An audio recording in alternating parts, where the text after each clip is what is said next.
तो हेलो दोस्तों, welcome back to my YouTube channel Sunny Rathore study point. दोस्तों आज बताने जा रहा हूँ आपको समीकरणों को संतुलित करना कि समीकरण संतुलित कैसे की जाती है।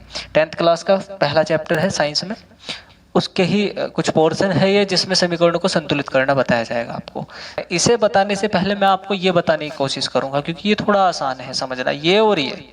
ठीक है दोस्तों, ये थोड़ा आसान रहेगा आपके लिए। जब ये दो बता दूंगा उसके बाद यहाँ पे आके लेके आएंगे आपको। स्टार्टिंग थोड़ा जीरो लेवल से करते हैं। मान लो ये इक्वेशन है आपके पास, ये क्या है आपके पास, यहाँ देखना है आपको h के 2। यहाँ कितने हैं h के 2, यहाँ h के कितने हैं आपके पास 1। तो इसके कितने बनाने हैं आपको 2। तो आपको करना क्या है कि मुझे यहाँ 2 बनाना है। ठीक है, यहाँ Cl के देख लो, Cl के कितने हैं 2, यहाँ पर Cl का कितना है 1, तो यहाँ भी कितना बनाना है 2। तो इसका मतलब ये है दोस्तों कि यहाँ भी H के 2 है, यहाँ 1 है, यहाँ Cl के 2 है, यहाँ 1 है, तो दोनों में हमें कितने की आवश्यकता है 2 की। तो आपको करना क्या है, इन 2 को उठाओगे आप कॉमन, इन दोनों में से ये 2 ऐसे नहीं लगाओगे। अगर आप ऐसे लगाओगे तो गलत हो जाएगा, 2 अलग इसके 2 अलग इसके नहीं। क्या करोगे आप, सिंपल सा तरीका है करने का, आप सामने से यहाँ से ये जो 2 था इन 2 के सामने 2 लगा दोगे। इसका मतलब ये है कि ये जो 2 है ये H के भी हैं और यही 2 जो है वो आपके Cl के भी हैं। तो आपको सिंपल सा समझ में आ गया होगा कैसे। आपने देखा H के 2, यहाँ पर H के कितने हो गए 2, यहाँ पर Cl के कितने हैं 2, ये Cl के कितने हो गए 2। तो अगर कभी भी ऐसा लिखा हुआ मिल जाए आपको HCl, तो ये जो 2 है ये 2 अकेले H का नहीं है, ये जो 2 है इसका मतलब ये है कि H के भी 2 हैं और आपके Cl के भी 2 हैं। ठीक है, ऐसे ही अगर ये ऐसे लिखा हुआ था, जैसे मान लो हमारे पास H2O है, थोड़ा बेसिक सा है, यहाँ से स्टार्ट करते हैं थोड़ा सा समझाने के लिए आपको। H के कितने हैं 2, यहाँ पर O के कितने हैं 1। क्यों, क्योंकि ये जो H2 है इसका मतलब हो गया कि H के आपके 2 हो गए और यहाँ पर O के कितने हो गए 1। देखो ध्यान से, O के कितने हैं 1। अगर ये ऐसे ना लगकर ऐसे हो जाता ये वाली कंडीशन, तो इसका मतलब क्या था, वैसे पॉसिबल नहीं है ऐसा लगाना, लेकिन फिर भी बता रहा हूँ, अगर ऐसे होता तो इसका मतलब था कि ये जो 2 है ये H के भी हैं और यही 2 किसके हैं O के भी हैं। ठीक है दोस्तों, उसके बाद स्टार्ट करते हैं हम नेक्स्ट। यहाँ ये संतुलित हो गई। इसके बाद यहाँ से आते हैं, देखो यहाँ H के कितने हैं 2, यहाँ पर H के कितने हो गए 3, तो यहाँ पर 3, यहाँ पर 2, और यहाँ पर N के कितने हैं 2, यहाँ पर N के कितने हैं 1, तो यहाँ पर 2। तो इसको थोड़ा समझना, क्योंकि अब अगर ये ऐसे होता जैसे यहाँ पर आ गया था आपके 2 कॉमन हुआ था तो हमने सामने 2 लगा दिया था, लेकिन यहाँ पे तो ऐसा कुछ नहीं है ना कि भाई 2 कॉमन आ रहा है। तो आपको करना क्या है, थोड़ा सा ध्यान रखना है, कभी सिर्फ H को कंबाइन कर लो आप। H के कितने हैं यहाँ पर 3, यहाँ पर कितने हैं 2। या तो आप ऐसे कर लो कि ये 3 है ये 2 है, क्रॉस मल्टीप्लाई कर दो, जो 3 है वो यहाँ चला जाएगा, ये जो 2 है वो यहाँ चला जाएगा और ये ऑलरेडी संतुलित हो जाएगी। अगर आप ऐसे नहीं समझ पा रहे हो करना कैसे है, तो आपको करना ये है कि आपको सिर्फ n को संतुलित करना है। n पर बात करते हैं, n के कितने हैं 2, यहाँ पर n का कितना है 1, तो यहाँ पर 1 2 हो गए, यहाँ पर 1 हो गया, तो इसको 2 बनाने के लिए कितने से मल्टीप्लाई 2 से, तो n के कितने हो गए 2, यहाँ भी n के कितने हो गए 2। अब h के देखते हैं, यहाँ से h के जब कभी दोस्तों ऐसे लिखा हुआ आ जाए H3 और 2, ये जो 2 है ये n के तो है 2 और ये जो 2 है ये H के साथ भी आएगा, तो यहाँ पर 2H3 आ गया। तो ये इस कंडीशन में था, थोड़ा बिल्कुल डिस्क्राइब करके बता दिया मैंने, ऐसे होना चाहिए था ये। तो आप क्या करोगे, इनको संतुलित करोगे। अब देखोगे ये है कितना, आपको क्या करना है, ये 2 3 5 नहीं होता, ये क्रॉस जो आप देखते हो यहाँ ऐसे आ जाता है, तो कैलकुलेशन होती है इनकी आपस में और मल्टीप्लाई कर देते हैं। ये 2 3 6 हो जाएगा, तो H के कितने हो गए 6। अब यहाँ H के कितने होने चाहिए 6, तो आपको देखना है 2 है आपके पास, 2 के साथ कितने की मल्टीप्लाई करें जो 6 आ जाए 3 की, तो ये संतुलित हो गया। देखते हैं अब दोबारा से कैसे हुआ, एक बार फिर ध्यान से। H के हो गए आपके 3 दूनी 6, 3 की गुना 2 में 3 दूनी 6।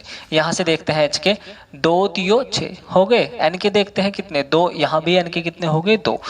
ठीक है, अब चलते हैं नेक्स्ट। ये आपकी समझ में आ गई कि कैसे संतुलित की गई।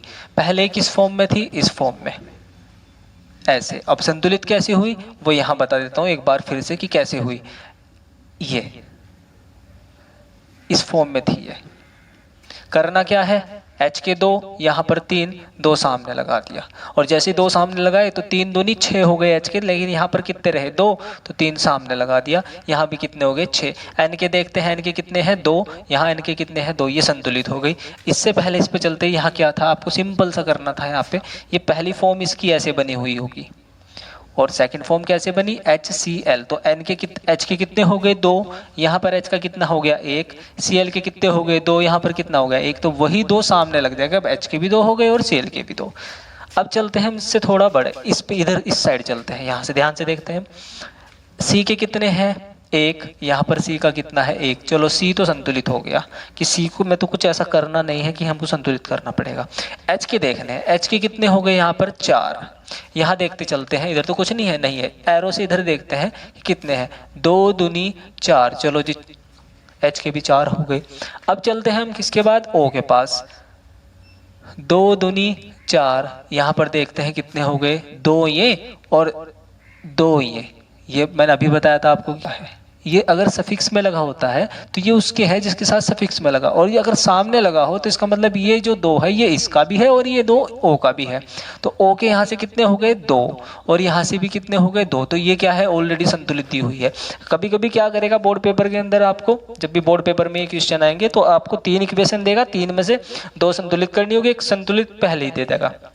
वो आपका IQ लेवल चेक करेगा कि आपको पता है या नहीं पता है इसके बारे में कि संतुलित है या नहीं है। तो इसमें ऐसा कुछ नहीं करना, इसमें भी बच्चे क्या करेंगे कुछ गड़बड़ करके आ जाएंगे, इसको सही को भी गलत करने की कोशिश करेंगे। सही को गलत मतलब इसमें भी कुछ ना कुछ 2 इधर लगा देंगे 4 इधर, ये ऑलरेडी संतुलित है, देख लो ध्यान से, ऑलरेडी संतुलित है। C का 1 है 1 है, H के 4 है 2 दूनी 4 है, O के कितने हैं 2 और 2 ये 4, O के कितने हो गए 2 दूनी 4 क्रॉस मल्टीप्लाई करके। ठीक है दोस्तों, इसके बाद चलते हैं हम इस पर, नेक्स्ट इक्वेशन। BA के कितने हैं आपके 1, यहाँ पर BA का कितना है 1, चलो संतुलित है, यहाँ तक चलते हैं।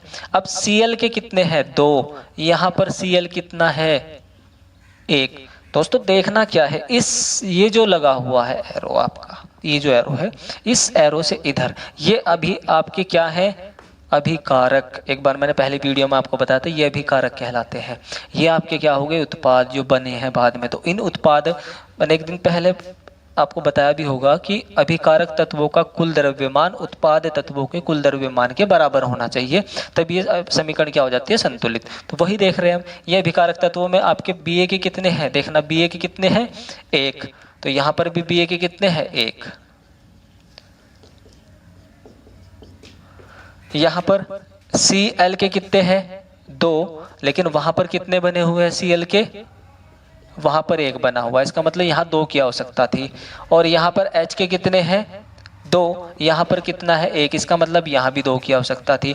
SO4 कितने हैं आपके, SO4 इधर रहा 1, S का 1 है, O के कितने हो गए आपके 4, तो O के 4 है। लेकिन ये दिक्कत कर रहा है कि ये 2 आए। अब ऐसे तो नहीं लिखोगे आप, जो अभी बताया था ऐसे नहीं लिख पाओगे, तो कैसे लिखोगे, दोनों का 2 उठाओगे और सामने लगा दोगे, ये हो गया। ठीक है, तो मिलते हैं नेक्स्ट वीडियो में कुछ और इक्वेशन के साथ।